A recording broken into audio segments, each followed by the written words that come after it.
Programme में आपको खुशामदीद कहते हैं। मैं सदुल्ला खान हूँ। सिंध भर में जो फैसला किया गया है दुकानें बंद करने का 9 बजे, ताजिर उसकी बड़ी मुखालफत कर रहे हैं। और उसके बाद फिर शादी हॉल्स की बंदिश का मामला, इसके बाद रेस्टोरेंट्स की बंदिश का मामला, और इसके साथ साथ आज फैसला किया गया है कि 9 बजे रात को जो साइन बोर्ड्स हैं उनकी बत्तियां भी बुझा दी जाएंगी, उनको भी बुझा दिया जाएगा ताकि बिजली बचाई जा सके। तो ये जो फैसले किए गए हैं ये इस वक्त पाकिस्तान के जो एनर्जी क्राइसिस है उसको देखते हुए बड़े इंपॉर्टेंट फैसले मालूम होते हैं, लेकिन जो मुत्तलिका हल्के हैं वो इसकी शदीद मुखालिफत कर रहे हैं। तो हुकूमत का फैसला सही है, मुखालिफत गलत है, या मुखालिफत सही हो रही है, हुकूमत का फैसला ठीक नहीं है? एक तो ये डिबेट है जिस पर हम बात करना चाहते हैं। दूसरा, सिंध का आज 1700 अरब रुपए का बजट पेश किया गया है। इसमें कोई नया टैक्स नहीं लगाया गया, तनख्वाहों में 15% इजाफा किया गया है, तालीम के शोबे में 326 अरब रुपए का बजट रखा गया है, समाजी तहफ़्फ़ुज़ के लिए 15 अरब रुपये मुकर्रर किए गए हैं, इसी तरह से दीगर शोबों में और भी। ये बजट कैसा है? अपोजिशन ने आज पर एहतजाज क्यों किया? अगर ये ऐसा बजट है जिसमें बज़ाहिर कोई मसला दिखाई नहीं देता नए टैक्सेस का, या कोई ऐसा बजट नहीं है जिससे महंगाई का नया तूफान आएगा सिंध के हवाले से कम अज़ कम, तो इस पर अपोजिशन की जमातों ने एहतजाज क्यों किया है? दूसरा, जो 2 दिन पहले इलेक्शंस हुए हैं NA-240 में, अब खबर यह है कि इमरान खान साहब ने इस पर नाराज़गी का इजहार किया है और वो कहते हैं कि जी हमें इसमें हिस्सा लेना चाहिए था, और जो डॉक्टर आमिर लियाकत की सीट खाली हुई है उसमें PTI इलेक्शन में हिस्सा लेगी। इलेक्शन में हिस्सा लेने का फैसला क्यों नहीं किया गया, और अब जब हिस्सा लेंगे तो क्यों लेंगे? इसका मकसद क्या है? पार्लियामेंट से तो पहले ही वापस आ चुके हैं, तो फिर इलेक्शन में हिस्सा लेकर दोबारा पार्लियामेंट में क्यों जाना चाहते हैं? या ये मकसद सिर्फ ये है कि ये सीट जो है वो अपोजिशन के पास, जो अपोजिशन ये हुकूमत है उनके पास ना चली जाए? मकसद क्या है इसका? इस पर भी हम गुफ्तगू करेंगे। और फिर कल इमरान खान साहब जो एहतजाज की कॉल उन्होंने दी है, क्या नई हिकमत अमली, ये तमाम चीज़ों पर हम गुफ्तगू करेंगे। ज़्यादा हमारी जो आज की गुफ्तगू है वो सिंध के गिर्द घूम रही है। मेरे साथ हलीम आदिल शेख साहब मौजूद, तहरीक इंसाफ के रहनुमा, बहुत शुक्रिया हलीम आदिल शेख साहब। नवाब हसान साहब मुझे ज्वाइन करेंगे, मुआविन खुसूसी वज़ीर आला सिंध। और सलमान जाहिद बलोच साहब हमारे साथ मौजूद हैं, MQM के रहनुमा। बहुत शुक्रिया तमाम मेहमानों को मैं खुशामदीद कहता हूँ। सलमान बलोच साहब, ये जो इलेक्शन हुआ है NA-240 का, इसको आप कैसे एनालाइज करते हैं? ज़ाहिर है जब बैठे होंगे आपने सोचा होगा कि हमने 61,000 वोट लिए थे और 51,000 वोट हमारे कम हो गए हैं। आपने इसको कैसे एनालाइज किया है, ये क्यों वोट कम हुए हैं? और पहले आपने बड़ी वाज़ेह बढ़तरी हासिल, तकरीबन एक तरफा मुकाबला था, 30-32 हज़ार वोटों की बढ़तरी थी आपके पास, और अब आप महज 60-65 वोटों से जीत रहे हैं। तो आपने इसको कैसे एनालाइज किया सर, क्या हुआ है?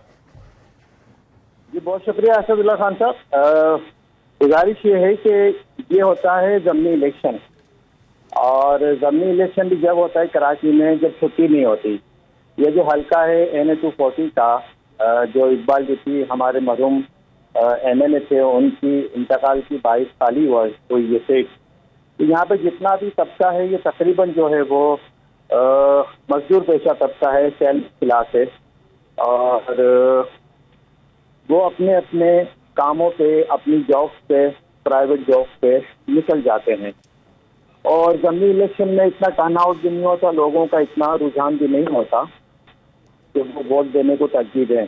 बहरहाल पाकिस्तान में अपने नहीं, लेकिन समावेश साहब आप ये तो चलें टर्न आउट कम होने की बात बता रहे हैं, मैं तो आपकी मुखालिफ पार्टियों के साथ जो डिफरेंस है उसको भी कैलकुलेट कर रहा हूं ना। पहले आपका 32,000 का फर्क था, आज आपने अगर 10,000 वोट दिए, टर्न आउट कम रहा है, तो फिर आपके मुखालिफ उम्मीदवार के 4 या 5,000 वोट होने चाहिए था ना। मुकाबला आपके, अगर वोटर को छुट्टी नहीं थी तो तरीके लब्बैक के वोटर की भी छुट्टी नहीं थी ना, वो भी काम पर गया हुआ था, तो फर्क जो है ये बहुत कम हो गया। ये मैं जानना चाह रहा हूँ। तो यही मैं बता रहा हूँ आपको कि 2018 के इलेक्शन में MQM पाकिस्तान ने हल्के से 61,000 समथिंग वोट लिया था, और तहरीक लब्बैक पाकिस्तान जो TLP कहलाती है उसने जो है वो 30,000 वोट लिया था, तकरीबन 50% का डिफरेंस था जी। 31,000 के में। लेकिन इशू ये है असदुल्ला खान साहब के परसों जो ज़मीनी इलेक्शन हुआ है उसमें अगर आप देखें तो CSP भी लड़ रही थी, MQM हकीकी भी लड़ रही थी, MQM पाकिस्तान भी लड़ रही थी। और लाजमी बात है कि जब मामला MQM से ही 3 खड़े अगर इस तरह से एक दूसरे के खिलाफ लड़ेंगे तो वोट बैंक को तकसीम होना है। और जो वहाँ पे एक जो हिकमत अपनी अमली अपनाई गई कि जनाब 11 बजे लांढी में एक दहशतगर्दी का मामला शुरू कर दिया गया, फायरिंग करा दी गई, वहाँ पे अमन माहौल पैदा कर दिया गया। तो जो वोटर था वो घर में, जो वोटर निकल के भी आना चाहता था वो घर में दौड़ के बैठ गया। अमन के मामले ज्यादा खराब हुए कि उन्होंने जो है वो बाहर निकलने को तरजीह नहीं दी। जहाँ तक बिजनेस की बात है, मैं आपको बताऊं। राइट सर, मैं कंक्लूड करता हूं सर इस सवाल को जो मैंने आपके सामने रखा है। मैं फिर आगे बढ़ता हूं। सलमान साहब, आप इस बात पे कन्विंस्ड हैं, आपसे मुराद आपकी पार्टी, आप कन्विंस्ड हैं कि मौजूदा सियासी हालात और हाल ही में लिए गए आपकी पार्टी की तरफ से जो फैसले थे और मौजूदा हुकूमत के फैसलों के बाद अवाम के ऊपर आने वाला जो रद्दमल है महंगाई की सूरत में, इन तमाम चीजों का कोई फर्क नहीं पड़ा आपके ऊपर, आपकी पार्टी के ऊपर, और आपके वोटर इससे नाराज नहीं है, इस पे कन्विंस्ड हैं आप? देखिए असदुल्ला खान साहब, महंगाई का जहाँ तक ताल्लुक है, महंगाई का ताल्लुक पिछली हुकूमत से भी रहा और इस हुकूमत ने भी महंगाई को जो है ना आसमान तक ही पहुंचा दिया है। उससे असर तो पड़ता है, आम आदमी भी पड़ता है और हम जैसे बंदे पे भी पड़ता है, इससे कोई दो राय नहीं है। लेकिन जो हालात उस हल्के के रहे, मखसूस हालात उस हल्के के रहे, मैं आपको वो बयान कर रहा हूँ कि जिस तरह से पोलिंग वाले दिन खौफ और हिरास का माहौल पैदा किया गया और खास करके एमक्यूएम के वोटर को रोका गया और एमक्यूएम के वोटर को ये मैसेज दिया गया अगर आप बाहर निकले तो आपके खिलाफ ये होगा। दो ग्रुप लड़े आपस में, टीएलपी लड़ा और पीएचपी लड़ा, और उन्होंने ये पहले से एक रात पहले तय हो गया था कि अंडरस्टैंडिंग के तहत हमने ये करना है। और फिर हुआ क्या, 5 बजे के बाद टीएलपी के कैंडिडेट अपने कारकुनान के साथ उन पोलिंग स्टेशन के अंदर गए जहाँ पे एमक्यूएम को सबसे ज्यादा वोट पड़े थे। वहां जाके उन्होंने एमक्यूएम के पोलिंग स्टेशन पे तशद्दुद भी किया, उनके सर भी फाड़े, उनको खून में नहलाया भी, उनको जो है डंडों से, सोटों से, बलियों से मारा भी और माहौल को खराब करने की कोशिश की गई। और वहाँ पे डब्बे भी भरे गए और डब्बों को तोड़ा भी गया। वहाँ के जो प्रिजाइडिंग अफसरान थे उनको भी मारा गया और फिर रेंजर्स को कॉल किया गया, फिर रेंजर्स आइए, रेंजर्स ने कंट्रोल अपना हाथ में लिया है। उसके बाद जाके माहौल थोड़ा सा पूरा मनवा है और ये टीएलपी के जो दहशतगर्द वहाँ पर आए थे मारने के लिए, और जो टीएलपी का ठीक है, तो आप समझते हैं बैकग्राउंड देखें, राइट सर, पुलिस रिकॉर्ड, वो मंशियात फरोख्त है, वो डकता है, वो वहाँ पे माजी में दहशतगर्दियों की कार्रवाई, ऐसे शख्सों को टीएलपी ने वहाँ पे उम्मीदवार बनाया था। अच्छा हलीम आदिल शेख साहब, ये बताइए सर कि ये किस बुनियाद पर आपने फैसला किया था कि इलेक्शन में ना जाया जाए, और अब आप समझते हैं कि नहीं ये तो गलती होगी, इलेक्शन में तो जाना चाहिए था, और फिर फैसला कर रहे हैं कि डॉक्टर आमिर लियाकत की जो सीट खाली है उस पर हम इलेक्शन लड़ेंगे किस लिए लड़ेंगे जब आपने पार्लियामेंट में नहीं जाना? हलीम आदिल शेख साहब, कंफ्यूजन है पीटीआई में क्या? मुकामी सतह के ऊपर जो हमारी बोर्ड था, मुकामी पार्लियामेंट्री बोर्ड, उस वक्त उन्होंने फैसला किया और उनका फैसला लाजिम बात है जब इसकी इख्तियार दिया जाता है तो फैसले का इख्तियार भी दिया जाता है। उस वक्त मुकामी सतह पर जो पार्लियामेंट्री बोर्ड था उसने फैसला किया कि हमें इसमें नहीं जाना चाहिए, लेकिन अब पार्टी ने फैसला किया है कि नहीं, हम इलेक्शन में जाएंगे। सर ये फैसला मकामी बोर्ड ने करके अपने पास रखा या ये रिकमेंडेशन भेजी मरकजी कायदीन को और उन्होंने इमरान खान साहब ने फैसला किया कि हमें जाना चाहिए या नहीं जाना चाहिए? यानी ये जो आपका मकामी बोर्ड है वो तो मशवरा दे सकता है ना, सजेशन दे सकता है? नहीं जी, जब इख्तियार दे दिया जाता है पार्लियामेंट्री बोर्ड को तो फिर उसका डिसीजन होता है। तो हमने अपनी तक कराची की सतह पर जो था उसको इख्तियार दिया था, उस वक्त उन हालात में उन्होंने वो फैसला किया होगा। और जब कोई इख्तियार दिया जाता है तो उसको ऑन किया जाता है, जब कोई इख्तियार दिया जाता है तो फिर इख्तियार होता है। ये नहीं होता कि अगर, तो उस वक्त हम समझ रहे थे शायद उन्होंने यहाँ जो मौजूद क़यादत थी उन्होंने फैसला किया, लेकिन अब हमने सोचा है कि अवाम से जो हमारा, चूंकि इस दफा देख लिया ना कि फर्स्ट क्लास वाली टीमों का मैच हुआ, मेन टीम नहीं थी तो मैच टूर्नामेंट ही नहीं, वो लोग निकले ही नहीं, लोगों ने रद्द कर दिया। लोगों ने खास तौर पे मैं कहना चाहता हूं, बाकी तो पीपल्स पार्टी 5वें पे पता नहीं कौन कौन कहा, जिस अंदाज से एमक्यूएम का जो हशर हुआ है, ये वो हशर हुआ है कि जिस अंदाज से वो हमें छोड़ के गए थे, जिस अंदाज से उन्होंने इस इम्पोर्टेड रिजीम का हिस्सा बने, जिस अंदाज से वो इम्पोर्टेड गवर्नमेंट का हिस्सा बने, जिस अंदाज से उन्होंने कहा, तो यूं भी तो लिया जाएगा हलीम आदिल शेख साहब, आपके इस फैसले को यूं भी तो लिया जाएगा कि चूंकि ये सीट आपकी नहीं थी और आपको लगता था यहां से आपको शिकस्त हो जाएगी तो आपने हिस्सा नहीं लिया, और वो सीट चूंकि आपकी थी और आपको लगता है कि वहां पर हमारा वोटर अभी भी मौजूद है और वो सीट आपको मिल सकती है, वहां पर आप हिस्सा ले सकते हैं। यूं भी तो लिया जा सकता है इसको। देखिए खान साहब, आप कैसे लेते हैं मुझे इस पर इतराज बिल्कुल नहीं है, कौन कैसे लेता है, मैं तो अपनी पार्टी के जिम्मेदार की हैसियत से आपको बता रहा हूँ कि पार्टी का उस वक्त फैसला था और आ जाओ। लेकिन ये तो अल्हम्दुलिल्लाह कराची में दुनिया ने देख लिया, कराची के लोग जांच चुके हैं। जो एक ड्रामा था जी महंगाई के बारे निकल रहे हैं, आपको सस्ताई हो गई है, आपको लड्डू फूट रहे हैं, अब कहां चले गए महंगाई के मारे निकले थे? जिस पार्टी ने कराची के लोगों के दिल तोड़ दिए हैं, उन्होंने उस पार्टी ने फारिग कर दिया उनको। मैं कहना चाहता हूं कि ऐसा इशू नहीं है अल्हम्दुलिल्लाह। कराची क्या कह रहा है, कराची क्या सोच रहा है, वो कराची की आवाम के साथ लोगों ने हमारे पिछले दिनों जलसे जुलूस मुजाहरों में देख लिया है। तो मैं बताना चाहता हूं कि ये तो इंशाल्लाह पूरा कराची इमरान खान साहब के साथ खड़ा है, चूंकि हम वो लोग हैं। आप इलेक्शन में क्यों जाएंगे जब आपने अपने जिताने वाले उम्मीदवार को पार्लियामेंट में लेकर नहीं जाना और उसने यहाँ के लोगों की नुमाइंदगी वहां करनी नहीं है और वहां जाके फिर रिजाइन कर देना है, तो आपको लोग क्यों वोट देंगे और आप क्यों इलेक्शन लड़ेंगे? देखिए, यहाँ के लोगों की नुमाइंदगी ये है, गुलामी नामंजूर, इम्पोर्टेड गवर्नमेंट नामंजूर, ये क्राइम मिनिस्टर और उसका टोला नामंजूर, ये ज़मीर फरोश जिन्होंने अपने वोट को बेचा पैसों की खातिर, अपने इत्तेहाद तब्दील किए, नामंजूर। ये कराची वालों की इस वक्त पूरे मुल्क के साथ साथ आवाज़ है। इंशाल्लाह हमारा जो नुमाइंदा जीतेगा वो जाएगा, इम्पोर्टेड गवर्नमेंट के मुंह पे लात मारेगा, वापस आ जाएगा। ये जो असल कराची के, और इंशाल्लाह बाकी हफ्तों महीनों की बात है, इंशाल्लाह उसके बाद हम उनकी नुमाइंदगी करेंगे, जो इंशाल्लाह दोबारा जीत कर आएंगे फिर नुमाइंदगी करेंगे। इस वक्त जो कराची वालों का मैसेज, चूंकि मैं खासा पूरी बात को सुनिएगा मेरी, कराची में हम वो लोग हैं जिनके आबा व अजदाद ने गुलामी से निजात के लिए अपनी आबा अजदाद की खवातीन की इज्जतें लुटवाई गई थी, कत्ल हुए थे, शहीद हुए थे, मारे गए थे। हमें आज़ादी का शहर वालों को ज्यादा पता है। एक गोरे से गुलामी से निजात के बाद दूसरे गुलामी में हम नहीं जानते चाहते। और जिस अंदाज से इन्होंने कराची वालों के वोट का कत्लेआम किया, 4 सीटें मिली 3 है, उसके अंदर भी इन्होंने बेच दिया अपने आप को, जिसकी वजह से कराची ने फारिग कर दिया। और जो हशर, मैं कहता हूं ठीक है बाकी अपनी जगह, लेकिन जो हशर एनकेएम का हुआ वो एनकेएम को पता चल जाना चाहिए कि इस शहर के लोग बागैरत हैं, वो गुलामी से आजादी चाहते हैं। उन्होंने जो आपने ढोंग रचाया कि जी आपने महंगाई हो गई, ये हो गई, तो फारिग कर दिया। इन्ना लिल्लाहि व इन्ना इलैहि राजिऊन। बस जितना करना, अभी मैं कहता हूं ले लो, जो समेटना है समेट लो, जो मिलना है, जो उदा को मेहर शहर ये वो समेट लो और निकल लो पतली गली से। कुछ नहीं मिलना इस शहर के अंदर आइंदा इन्हें। सलमान बलोच साहब, आप इस फैसले को कैसे देखते हैं? ये मार्केट्स को 9 बजे बंद करने का फैसला कराची शहर की एक ज़माने से ट्रेडिशन रही है, और ये ट्रेडिशंस जो होती हैं ये मौसमी हालात की वजह से भी होती हैं। कराची में शाम को हवा चलती है, लोग शाम में निकलते हैं, दिन में नहीं निकलते हैं। अगरचे एनर्जी को कंजर्व करने का जो कॉन्सेप्ट है दुनिया भर में है कि आप डे लाइट को इस्तेमाल करें, लेकिन आप हुकूमत के इस फैसले के साथ हैं और आप समझते हैं कि इसको ये इंप्लीमेंट किया जा सकता है। Coming to your question Asadullah Khan साहब, पहले मैं ज़रा थोड़ा सा बात कर लूँ कि पीटीआई की गवर्नमेंट में जितने भी ज़मनी इंतखाबात हुए, चाहे वो पंजाब में हुए, केपीके में हुए, या बल्दियाती इलेक्शन हुआ केपीके में, उसमें शिकस्त फास्ट हुई पीटीआई को गवर्नमेंट में होते हुए, नंबर 1। नंबर 2, जहाँ तक एमक्यूएम की जीत का सवाल है, तो एमक्यूएम जीती है। अब जीत या तो 1 वोट की होती है या 100 या 1000 वोट की होती है। यही एमक्यूएम थी जिनके वोटों की वजह से पिछली पीटीआई की हुकूमत टिकी हुई थी 6 वोटों की वजह से। मुझे जवाब देने दीजिएगा जरा, 6 वोटों की वजह से पीटीआई की हुकूमत टिकी हुई थी। यही इलेक्शन भी याद है जिसमें कंवर नवीद जमील साहब आए थे, मुकाबला किया था और अवाम का एक समंदर था कराची शहर में। असदुल्ला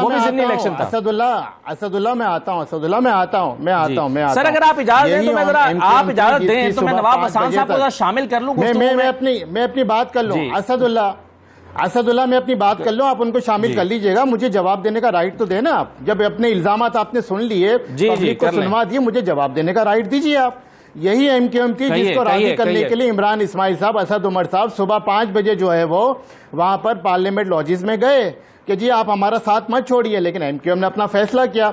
अब जिस शहर कराची में सीटों की बात कर रहे हैं, ये पहले तो ये कौमी असम्बली छोड़ चुके, कौमी असम्बली से इस्तीफा दे चुके, अपने अराकीन को मना कर चुके कि स्पीकर के पास नहीं जाना, असम्बली में नहीं जाना। एक बात मैं अभी आपको और बताऊं, 2 माह पहले, 1.5 माह पहले औरंगजेब एजेंसी में एक कौमी असम्बली का इलेक्शन हुआ है, वहां पीटीआई का उम्मीदवार लड़ा है, वो जीता है, अभी तक उसने हलफ नहीं उठाया। ये एमक्यूएम के लिए बात करें कि शहर ने एमक्यूएम को छोड़ दिया?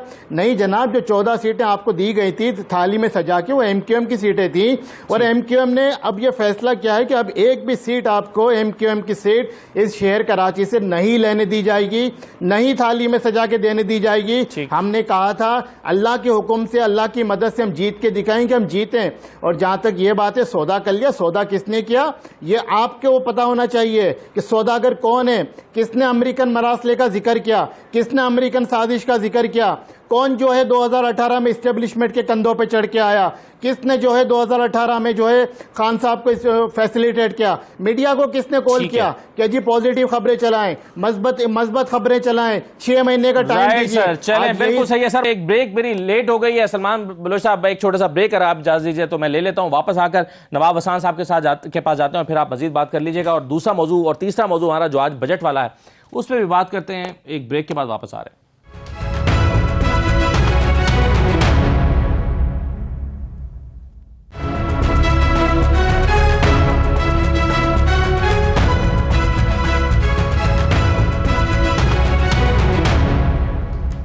दोबारा आपको खुशामदीद कहते हैं। ये दूसरा मौजूद जो हमारे प्रोग्राम का कि रात 8 बजे दुकानें बंद करना, जल्दी शादी हॉल्स बंद करना, एनर्जी बचाने के लिए अच्छे इकदाम बाजार दिखाई देते हैं और दुनिया भर में इसको फॉलो किया जाता है, लेकिन इस पर शदीद रद्द-ए-अमल मुतल्लिका हलकों की तरफ से आ रहा है। यानी ताजिर कहते हैं कि जल्दी मार्केट बंद नहीं करेंगे, शादी हॉल्स वाले कहते हैं कि शादी हॉल बंद नहीं करेंगे। ये फैसला कैसा है हलीम आदिल शेख साहब, हुकूमती फैसले को कैसे देख रहे हैं आप? देखिए, इन्होंने तो जिंदगी की बत्तियां गुल करने जा रहे हैं ये लोग। तो इन्होंने जो जहां पहुंचा दिया हमें कि आज पेट्रोल जो 140 रुपए का था 223 रुपए का कर दिया गया है। लोड शेडिंग में इन्होंने मार दिया है। आटा रोटी नहीं ले सकता इंसान, मुर्गी महंगी हो गई है, दालें महंगी हो गई हैं, हर चीज महंगी हो गई है, जिंदगी महंगी हो गई है। उसके अंदर इस सारे हालात के अंदर लोगों के चूल्हे बंद हो रहे हैं। अब ये जाके इन्होंने मतलब क्या कुछ बंद करेंगे, डॉलर कहाँ पहुंचा दिया, तेल कहाँ पहुंचा दिया। अब ये कह रहे हैं कि जी रात को कारोबार भी बंद कर दो। ऐसा नहीं होता है। ट्रेडिशनली जिन मुल्कों में लोग आदी हैं वहां तो ठीक है, सुबह जल्दी होती है। अचानक बेचारे ट्रेडर्स क्या करेंगे, कारोबारी लोग क्या करेंगे, चाबड़ी वाले क्या करेंगे, जिन्होंने रात को घर अपने रोजी लेके जाना होता है क्या करेंगे। अचानक मतलब लोड शेडिंग हमारे दौर में तो नहीं थी ना, लोड शेडिंग करके तबाह करके एनर्जी सेक्टर को तबाह करके गुलामी के अंदर साथ ले गए आप। कहां क्या हुआ है या आपने कहा जाता है, आप मौजूदा हुकूमत कह रही है कि 3-3.5 हजार मेगावाट आपको सिस्टम में शामिल करनी चाहिए थी, लेकिन आपने नहीं की है अपने दौरे हुकूमत में, जिसकी वजह से शॉर्टफॉल हो गया। ये 2 महीने में कैसे हो गया, ये 2 महीने में कैसे हो गया। गलत प्लानिंग, मिसमैनेजमेंट, IMF की डिक्टेशन, गुलामी कि जी रगड़ा दे दो रगड़ दो इस मुल्क को जितना रगड़ सकते हो। मैं कहना चाहता हूं ये गलत है। हम समझ सकते हैं ऐसा नहीं होता। जब मुल्क ठीक चल रहा हो, लोग परेशानी में ना हो। आज लोग रिक्शे जला रहा है, कोई रोड पे आया हुआ है, लोग 2 वक्त की रोटी नहीं खा पा रहे हैं। महंगाई करते थे, शर्म नहीं आती इनको। महंगाई बाहर से निकालते थे, न जाने क्या करते थे। आज महंगाई है, आज यकीन जानिए फाके हो रहे हैं घरों में। आटा महंगा, तेल की वजह से ये कहते थे हम 70 रुपए का पेट्रोल करेंगे। कहां गया पेट्रोल इनका? इशू क्या था जब एब्सोल्युटली नॉट कहा इमरान खान साहब ने, सिर्फ इसी के लिए नहीं कहा था कि हम अड्डे नहीं देंगे। उस वक्त जब IMF की शराइत आ रही थी कि जी महंगाई करो, ये करो, उन्होंने कहा था एब्सोल्युटली नॉट, जिसकी वजह से आज ये एक इंपोर्टेड रिजीम हमारे पास फिट की गई। और जो कल खुर्रम दस्तगीर ने बात की है, उसका मतलब क्या है? खुर्रम दस्तगीर ने जो कल कहा है, उसने सब कुछ कह दिया है कि जी हमने तो जेलों में जाना था और ये होना था, नवंबर में ये होना था, इसलिए हमने बुराई गले पहन ली है। मतलब कि अवाम के लिए नहीं आए हैं। और अब लाजिम बात है, जब गुलामी के तहत मिलती है, जब बेगर्स नॉट चूजर्स, जब गुलामी का तौक पहनना होता है तो पूरा ही पहनना होता है, क्योंकि कासा लेने से नहीं होता। फिर वो भी पहनना होता है, पूरा जो चोगा भी पहनना होता है। जब भिखारी बनना होता है तो भिखारी लगना भी होता है। इन्होंने भिखारी बन के, इन्होंने मुल्क कौम को तबाह करके एक साजिश के तहत इस कौम को यहां पहुंचा दिया है। आज देखिए, जाए तो सही, रोडों पर निकले तो सही, लोग क्या हाल है। मैं निकलता हूं, पब्लिक जाए, पब्लिक ये दुहाइयां दे रही है, पब्लिक कोस रही है कि जिसने ये प्रोग्राम ये प्लान किया, जिसका ये मंसूबा था, उसने पाकिस्तान दुश्मनी की, उसने अवाम दुश्मनी की। आज देखे ना, अभी ताजिर बिरादरी से बहुत बड़ा हल्का हमारा ताजिर बिरादरी है, ये इस वक्त ये ले रही लॉर्ड माउंटबेटन।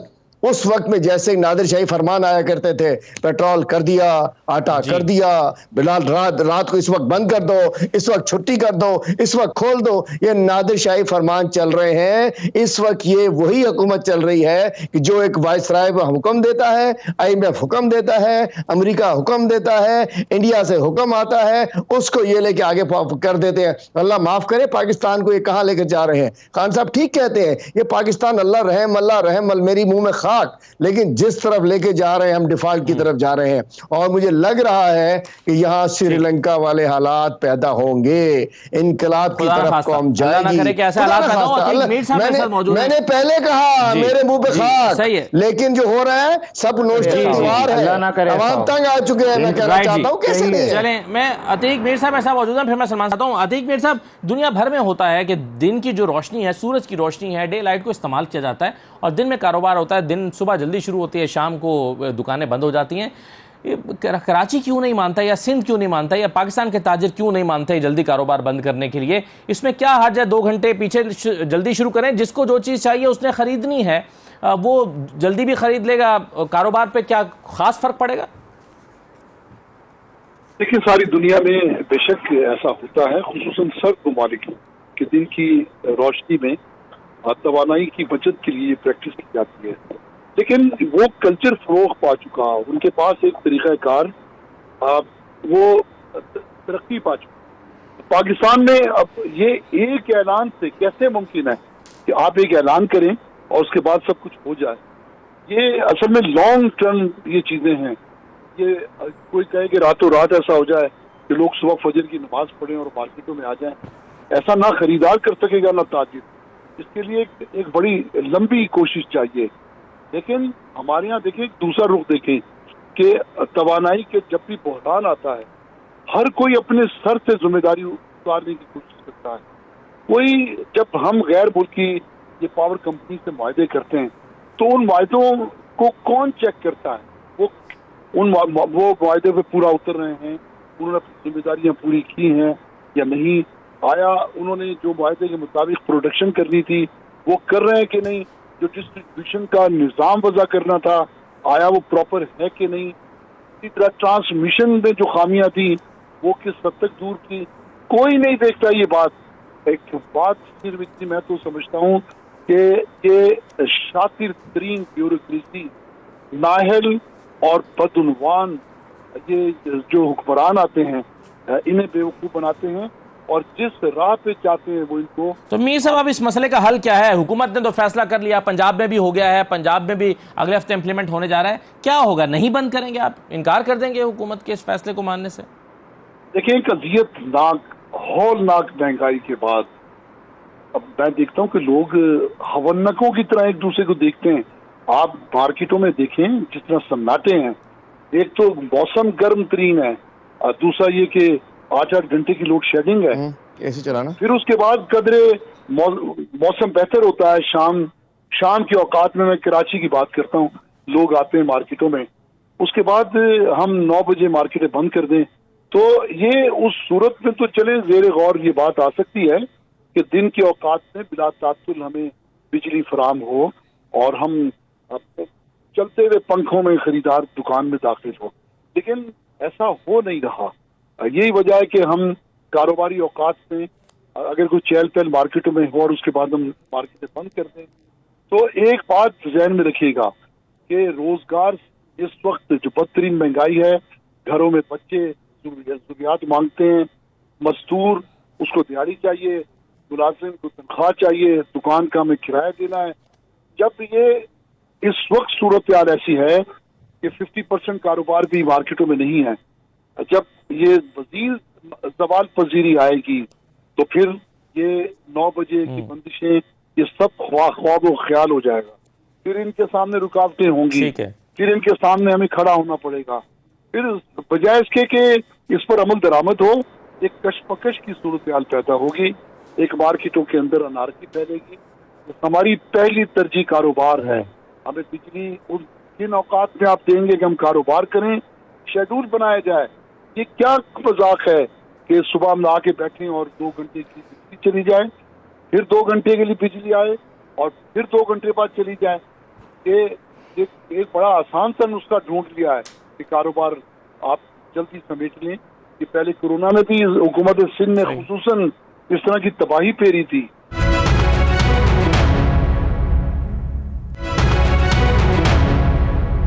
इम्तियाज शेख साहब, अब ताजिर आपके इस फैसले को मान नहीं रहे हैं और वो कहते हैं कि एक ट्रेडिशन बन चुकी है, एकदम आप इसको कैसे इंप्लीमेंट कर सकते हैं? लोगों की आदत हैं, मौसम की सख्तियां हैं, लोग शाम में आते हैं कारोबार से तो फिर दुकानों का रुख करते हैं। ये कैसे इंप्लीमेंट हो पाएगा ये फैसला जो आपने कर लिया है? और माजी में भी इस तरह के फैसले किए गए, इंप्लीमेंट नहीं हो सके।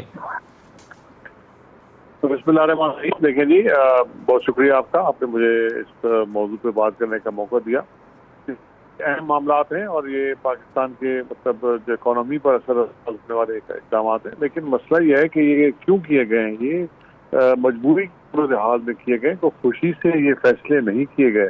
नहीं हम चाहते हैं कि बाजारें 9 बजे बंद हो जाएं, रेस्टोरेंट 11 बजे बंद हो जाएं, शादियाँ 10:30 बजे हों।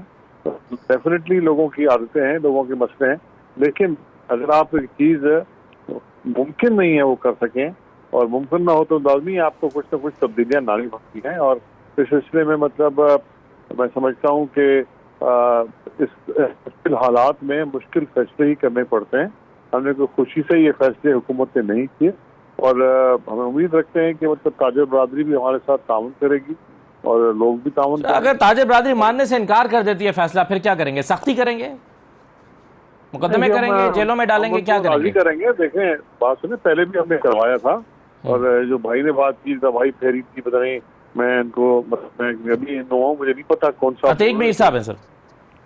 जी हाँ, बिल्कुल भी कोई तबाही नहीं फैली थी और सिंध हुकूमत का बेहतरीन वो रवैये थे और बेहतरीन चीजें और तमाम ताजरान हमारे साथ थे और हम कई मीटिंग करने के बाद उनके साथ तय किया था और हम शुक्रगुजार हैं ताजर बरादरी के। उस वक्त पाकिस्तान कराची में खासतौर पे बड़े शहरों में हैदराबाद वगैरह में उन्होंने हमारे साथ ताउन किया था।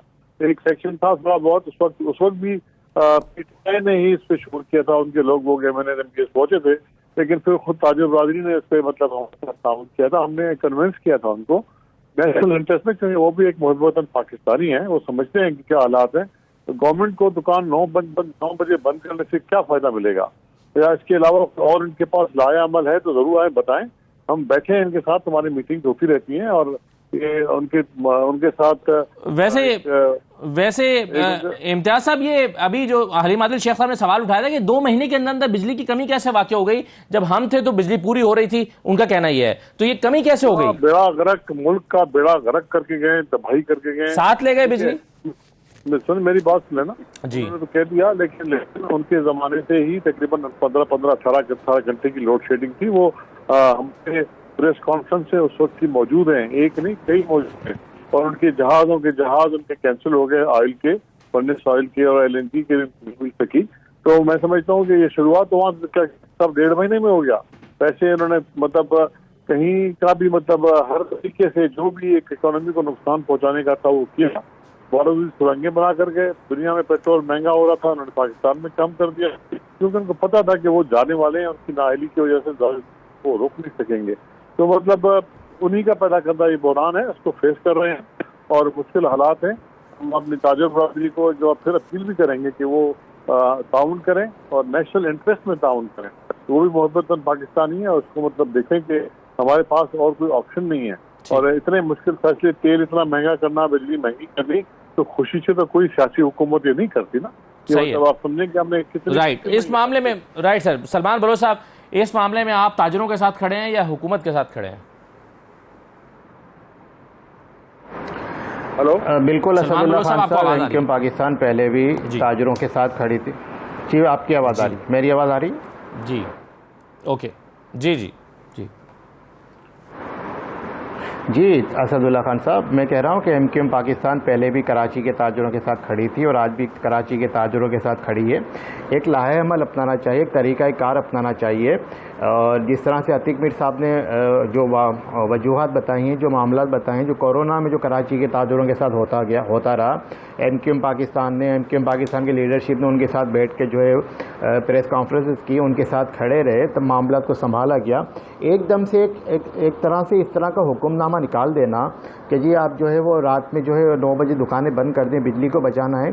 तो देखें, कराची में बिजली देने का जिम्मेदार कौन है? वो के इलेक्ट्रिक है। के इलेक्ट्रिक ने जो यहाँ पे तबाही मचाई हुई है कराची के ताजरों के साथ, कराची के रिहायशियों के साथ, कराची के सनती इलाकों के साथ, कराची के कारोबारी हजरात के साथ, यहाँ के लोगों के साथ, के इलेक्ट्रिक को पहले हुकूमत सिंध को चाहिए, पहले उसको दुरुस्त करे, उसको कहे कि अपनी जनरेशन में अपनी तलब और रसद में इजाफा करे, फर्नेस ऑयल को लेकर आए, अपने बिन कासिम के प्लांट को चलाए, अपने दीगर प्लांट को चलाए, यहाँ पे जो है अपने जो टेक्निकल उनके फॉल्ट है उनको दूर करें। अब देखें, यही हुकूमत पहले की, यही पीपल्स पार्टी को जो है बड़ी मुशर्रफ से नफरत है। इसी मुशर्रफ के दौर में जो है वो माहिदा हुआ था 2007 में के इलेक्ट्रिक को गोद लेने का। उसमें जो है 51% शेयर वफाकी हुकूमत के हैं और 49% शेयर जो हैं वो के इलेक्ट्रिक के, और वो माहिदे की किसी भी एक शिक पे अमल नहीं हुआ, बल्कि उल्टा ये हुआ, के इलेक्ट्रिक ने यहाँ से जो है वो फ्यूल के नाम पे, जनरेशन के नाम पे जाली बिलिंग करके, ओवर बिलिंग करके कराची के लोगों से अरबों रुपए निकलवा ली और अब भी निकलवा रहे हैं। तो आपने अगर ऐसा ही है तो के इलेक्ट्रिक को आप जो है क्यों नहीं के ख़त्म करते हो, इसको जो है वफाक के कंट्रोल में क्यों नहीं लेते? पहले भी यहाँ पे KESC हुआ करता था, वफाक की हुकूमत के अंडर में था, बेहतरीन निज़ाम चलता था, ना ही कोई कारोबारी हजरत परेशान थे, ना ही इतनी लोड शेडिंग थी, ना ही बिजली जाती थी। लेकिन अब तो तबाही मचा दी। तो मैं समझता हूँ कि अतीक मीर साहब की बातें बिल्कुल दुरुस्त हैं। पहले आप वजह को, पहले जो बुनियाद है, कहते हैं ना nip the evil in the bud, पहला बुराई को तो खत्म करें उसको जड़ से। तो ये सर आपने अपने दहादियों को बताई हैं बातें, पीपल्स पार्टी को आपने अपने रिजर्वेशन से आगाह कर दिया कि आप गलत कर रहे हैं, आपकी पॉलिसीज ठीक नहीं है। सर मैं बैठ के मीडिया पे तो बोल रहा हूँ ना, ये मीडिया पे बोल रहा हूँ। इम्तियाज शेख साहब मेरे साथ मौजूद हैं, इत्तेहादी हैं, उनको ये पैगाम जा रहा है। लेकिन देखिए इत्तेहादी सर हम उस लेवल पे हैं कि हुकूमत के जो अच्छे इकदाम हैं उस लेवल तक हम इत्तेहादी हैं, लेकिन जो अवाम दुश्मन इकदाम होंगे, जो ताजिर दुश्मन इकदाम होंगे, जो अवाम को नुकसान देने वाले इकदाम होंगे, तो हम हुकूमत के साथ नहीं खड़े होंगे, बल्कि अवाम के साथ, ताजिरों के साथ, मजलूम और महरूम तबके के साथ खड़े होंगे, उनके जायज़ हुकूक को लेने के लिए खड़े होंगे, उनके जायज़ हुकूक दिलाने के लिए खड़े होंगे। यही एमक्यूएम का मंशूर है, यही एमक्यूएम का वतीरा है और यही एमक्यूएम की सियासत है। जी इम्तियाज शेख साहब देखिए, मैं अब ये सुनो, भाई ने मेरी बात जो की उन्होंने अपना एक सियासी नुक्ता दिया। एक दो चीजें मैं बताता हूँ उनको। एक तो उनके पास कोई उससे बेहतर कोई प्लान है तो मैं पीर को ऑफिस में कराची अपनी भाई मेरे साथ आके मिल लें, बताएं, कहेंगे तो मैं इनके पास चला जाऊंगा, कोई प्लान है इनके पास और इससे बेहतर है जो अभी हमने किया तो हम इम्प्लीमेंट कर देंगे। नंबर एक। नंबर दो, ये जो चीजें इक़दाम किए हैं ये कोalition गवर्नमेंट ने किए हैं और ये मरकजी काबीना में जिसमें एमक्यूएम के वज़रा भी बैठते हैं, वहाँ से बैठ के डिस्कस करके फिर किए और हमने उन पे अमल दरामद किया है। उससे हुकूमत ने मतलब अपने इक़दाम नहीं किए, ये फेडरल गवर्नमेंट की तरफ से आए जिसमें तमाम पार्टियां बैठी हुई हैं। और अगर आप कह रहे हैं कि इन फैसलों को एमक्यूएम की हिमायत हासिल है? देखें तो फेडरल गवर्नमेंट में तमाम पार्टियां हैं और फेडरल कैबिनेट ने ये फैसले किए हैं। ये फेडरल कैबिनेट के फैसले हैं जिसमें मतलब तमाम पार्टियों के वज़रा मौजूद हैं। सही। और उसके बाद ये फैसला। तो सलमान साहब ये तो अब कोई बात नहीं है कि आप विफाक काबीना में तो आप अप्रूवल दे रहे हैं और यहाँ मीडिया में आप ताजरों को सपोर्ट कर रहे हैं, हुकूमत को सपोर्ट नहीं कर रहे हैं। सर एमक्यूएम सिंध हुकूमत का हिस्सा नहीं है, एमक्यूएम सिंध हुकूमत की इत्तेहादी सिंध में नहीं है। हम कोalition पार्टनर हैं, हम कोalition पार्टनर हैं, फेडरल गवर्नमेंट के साथ हैं। वहाँ पे एक जमात नहीं है, सारी जमातें हैं। और मुझे नहीं पता वहाँ हमारे दो वज़रा बैठते हैं काबीना में, हो सकता है उन्होंने वहाँ पे मुखालफत की हो, मैं उनसे पूछ लूँगा। लेकिन फिर भी मैं आपको कह रहा हूँ कि हमारा इंस्टांस है कि हम कराची के ताजरों के साथ खड़े हैं। अच्छा फैसला होगा सिंध हुकूमत का, हम अप्रिशिएट करेंगे। लेकिन अगर दुश्मन ताजुर दुश्मन फैसला होगा, आप करें उसको लाहेअमल बनाएं, तरीके से बनाएं। इम्तियाज शेख साहब की बात को मैं वेलकम करता हूँ, वो अतीक मीर साहब को भी बुला लें, ताजरों के नुमाइंदों को भी बुला लें, एमक्यूएम से भी जो है अपने जो एमक्यूएम की लीडरशिप राब्ता वो भी आ जाएंगे, वो भी आ जाएंगे, बैठ के बात करें। हंगामा आराई हुई है इस मौके पर। एक छोटा सा ब्रेक ले लेता हूं, ब्रेक के बाद वापस आते हैं तो इस पर मजीद बात करते हैं। हलीम आदिल शेख साहब से पूछूंगा क्यों एहतजाज किया इस पर, ब्रेक के बाद।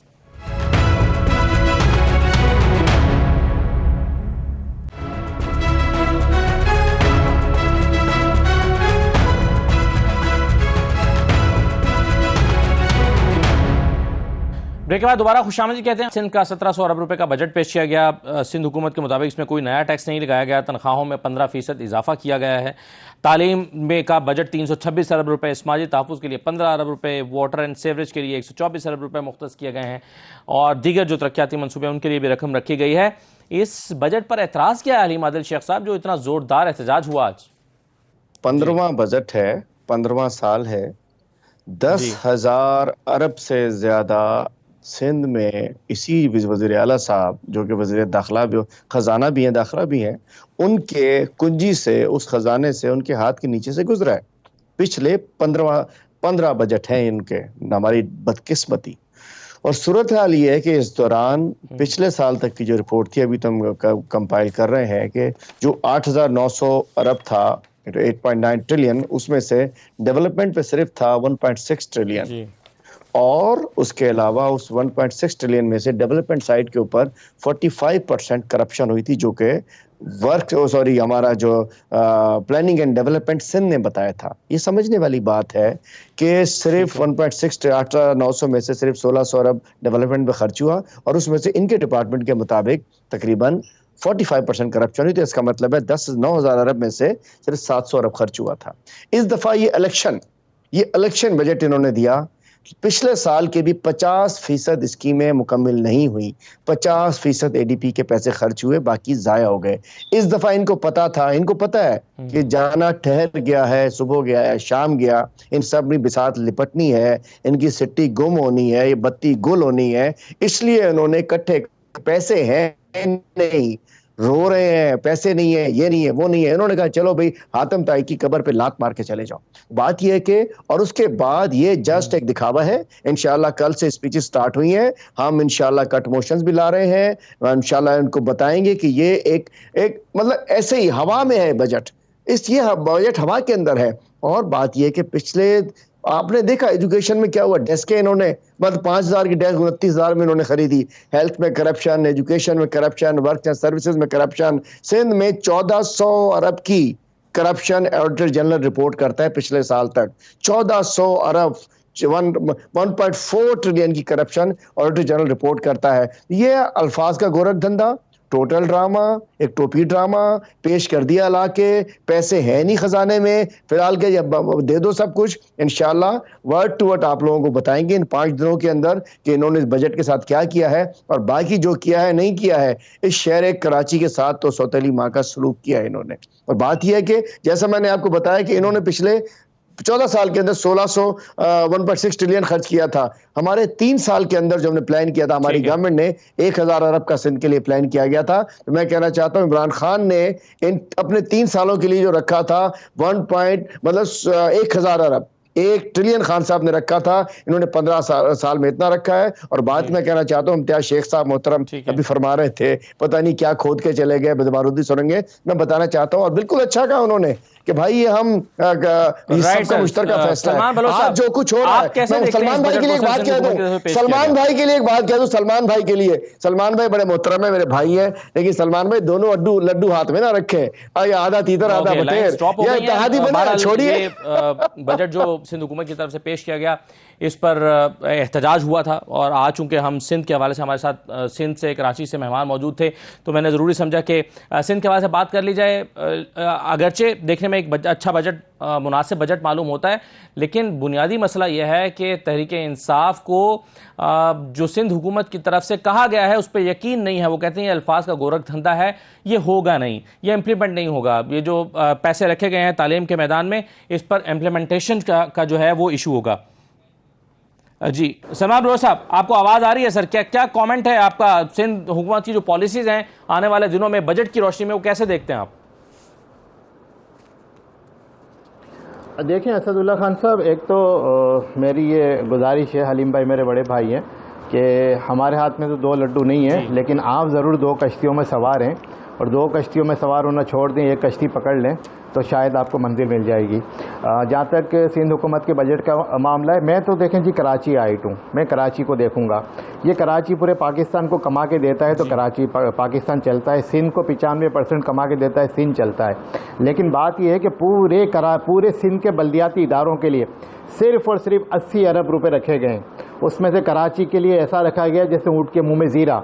मैं आपको बराबर में बताऊं, दिल्ली म्यूनसिपल कॉरपोरेशन का जो बजट है वो साल का 100 अरब रुपए का बजट है। मुंबई कॉरपोरेशन का जो म्यूनसिपल कॉरपोरेशन का बजट है वो साल का 120 अरब रुपए का बजट है। इसी तरह से दीगर मुल्कों में आप चले जाएं तो जनाब कराची के साथ इतनी दुश्मनी क्यों कर रही है सिंध हुकूमत? क्या कराची से आप कमाते हो, कराची से आप खाते हो, कराची से आप जो है वो लूटते हो, और लेकिन कराची को आप देने को तैयार नहीं हो? यार खुदा का खौफ करें, 95% आप कराची से लेते हैं। अगर नहीं देना चाहते तो बता दें, लेकिन कराची की सड़कों का हाल देख लें, कराची की गलियों का हाल देख लें, कराची के सीवरेज का हाल देख लें, K4 के मंसूबे का हाल देख लें, कराची के तरक्याती कामों। खत्म हो गया। बहुत शुक्रिया नवाब, बहुत शुक्रिया हलीम आदिल शेख साहब और अतीक मीर साहब मेरे साथ मौजूद थे। इम्तियाज शेख साहब ने मुझे ज्वाइन किया। इजाज़त दीजिए, अल्लाह हाफिज़।